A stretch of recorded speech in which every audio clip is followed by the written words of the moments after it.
Hello everyone, my name is Lanto90 and welcome to another opinion segment. I haven't done one of these in a long time, but I finally felt inspired to do a new one. Unlike the other ones, I'm not going to do Team Fortress 2 gameplay while I'm going through this one because it's going to take a little bit more explaining and paying more attention. But I'm going to do Goku versus Superman, and obviously this is a huge debate that's been going on since forever, but I feel like I need to throw in my own weight into the argument. So, where to start?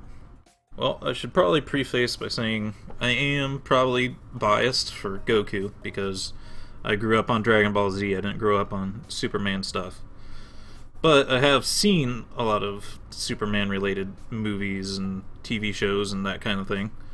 So I think I have a pretty decent understanding of like the mechanics in both and how strong each character is on their own. And there's one big thing I think that we have to talk about first, and that is that there's different versions of Superman. There's the Golden Age Superman, the Silver and Bronze Age pre-crisis Superman, and post-crisis and modern era Superman. So there's all these different kinds of Superman that have been made through the ages. So we have to kind of go through each individually. And the first one would be Golden Age Superman. This is the first one that was created. If we look at the Superman Wikipedia page here, it says he has super strength. The character is depicted having the ability to move large vehicles, including cars, trains, and ships. Super speed. Superman can run faster than an express train, and he could leap to over an eighth of a mile or over a tall building. Right away, this clearly is a Superman that Goku would have no problem beating. And we do have to also make the same kind of decisions with Goku.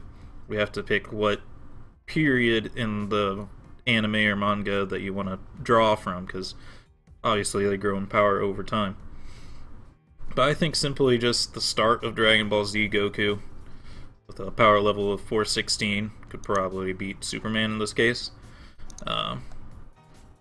Just because Goku could fly at this point and Superman could not at this point.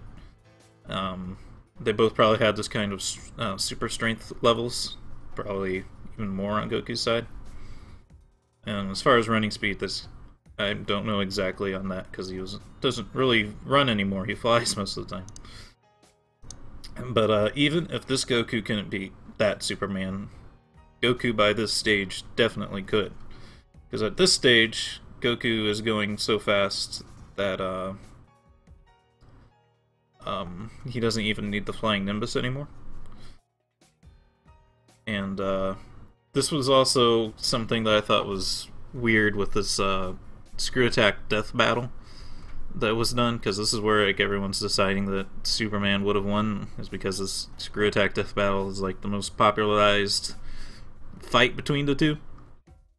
I guess what they did was they decided that to calculate Goku's speed, they would go over like how fast he ran on Snake Way, which was rumored to be like 1 million kilometers long, and it took him like 16 or 6 days to cross it. But Akira Toriyama has stated in interviews later that Snake Way was actually like a quarter of the universe long. It's enormous. So he was running way faster than what Screw Attack was saying, and it has all sorts of loops and curves and stuff to slow him down. So when you take that into account, Goku's much faster than that. Also, during that run, he didn't use the Kaioken, which doubles his multiplier of speed and strength and everything by 2 if he just uses the default mode of it. If he uses the third or fourth, even more, obviously. So yeah, by this point, regular Golden Age Superman would not stand a chance. The problem point becomes the Silver Bronze Age pre-crisis Superman, because this is when they make him like literally indestructible. It says he can move planets. He has true flight. It doesn't say how fast actually. Super speed. During solar systems, galaxies, travel through our solar system in minutes. So like close to the speed of light. Invulnerability, he could withstand an atomic explosion and fly through the core of a star. and so on and so forth. So this Superman is quite a bit stronger, and in fact I think he's technically invulnerable in his universe. But the thing is, if you bring these characters into Dragon Ball Z universe, there is no such thing as invulnerability. People will appear invulnerable. For instance, I'll have to scroll down a little bit here in the timeline. When Cell takes on his perfect form, Krillin uses his best attack he can muster to hit Cell with, and Cell doesn't even notice it.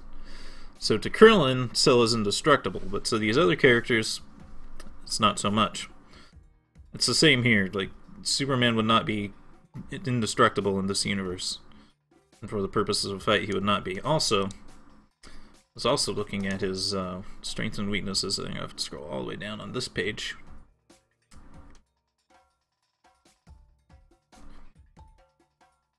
If we go to his weaknesses, one of his weaknesses is vulnerability to ki.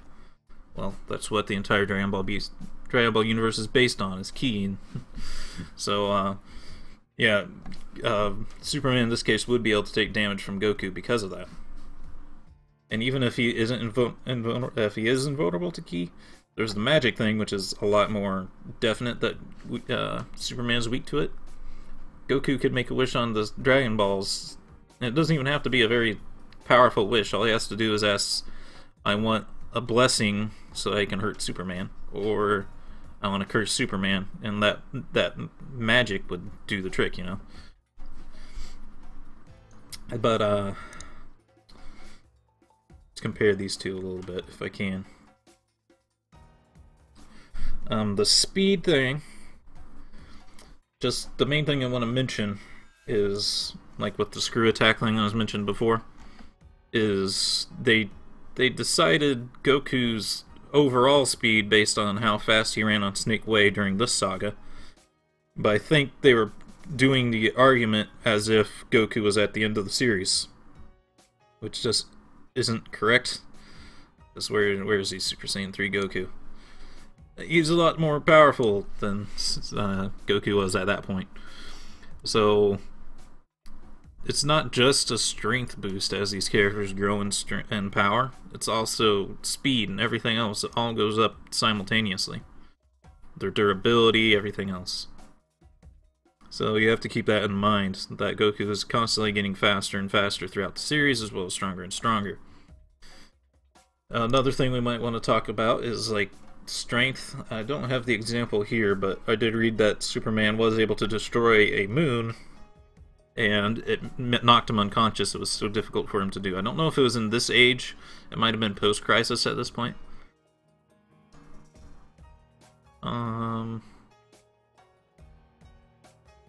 Speed was reduced so it can exceed the speed of light.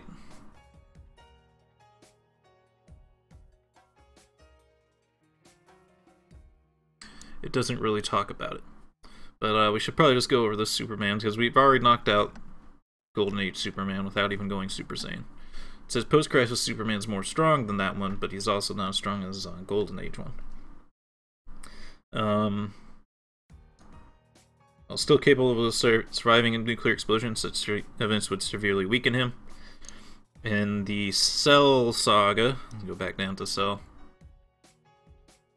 Cell, there's a whole scene where the entire army of the world is mobilized against him to try to take him out, and they don't do anything to him. They hit him with nukes and everything else. At least it looks like nukes. They could be just very big explosions, but they're probably like nuclear weapons and stuff. And it doesn't do anything to him. And that's also keeping in mind that Dragon Ball Z is in a sci-fi setting, so these weapons were probably even more powerful than the ones Superman was hit with. And it doesn't do anything to Cell. And, of course, Goku is stronger than him at some point. So, with that out of the way, we can probably put post-Crisis Superman to bed too. At what point, though? Let's lead his powers a little bit more closely. Mince them out.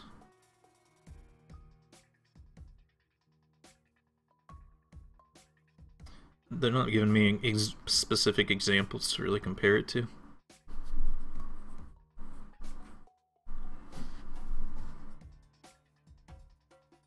Yeah, there's not really any good examples here. I'd at least say that once Goku goes Super Saiyan, just regular Super Saiyan, that would probably be enough to beat this one. Because this Superman cannot move planets, but even before being Super Saiyan, Goku could destroy planets pretty easily. So that kind of just brings us back to the Silver Bronze Age Superman here.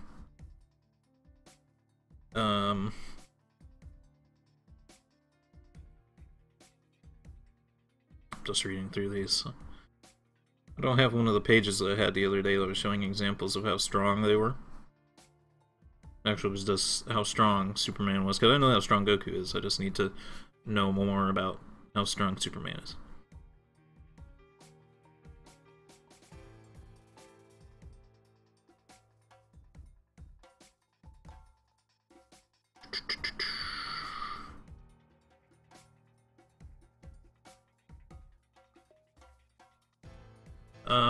Wow, I wish I could... Let's see. If I type in Superman in my history here...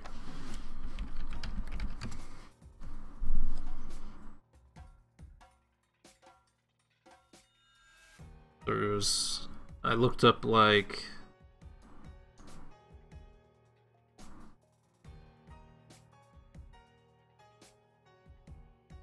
Okay, here's some examples of feats.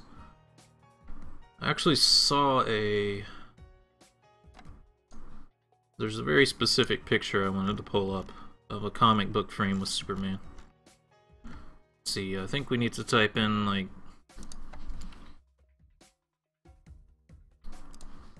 It's like Superman's greatest fights. Aha, I think it was this one. Bear with me for a minute.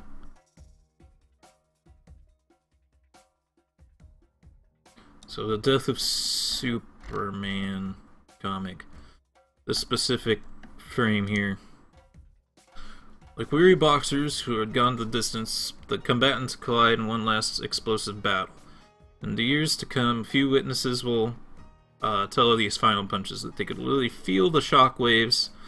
Others will talk about the enormous clear that resulted from the sheer force of the blows. Most remember this sad day. Okay, so this was the fight where, in like other variations of when they've demonstrated this fight, Superman said that this was the first time he's been pushed to 100% power. And what we're talking about is feeling shock waves. There was another example I saw someone read where the like glass was shattered miles and miles away, and there's been craters formed. Well, this kind of stuff happens in DBZ pretty much every fight from like the Freiza Saga. Freiza made tons of craters during that fight. There was an example, it might have been one of these different ones. It might have been this one. Like how they misspelled strength up here.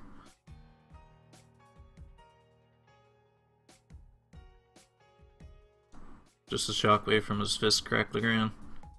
Just powering up in the DBZ's universe, like when Vegeta went...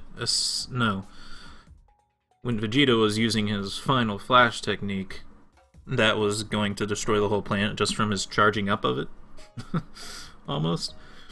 And when Goku went Super Saiyan 3, that was causing the planet to almost shake apart, just the charging up of it, not even fighting or anything.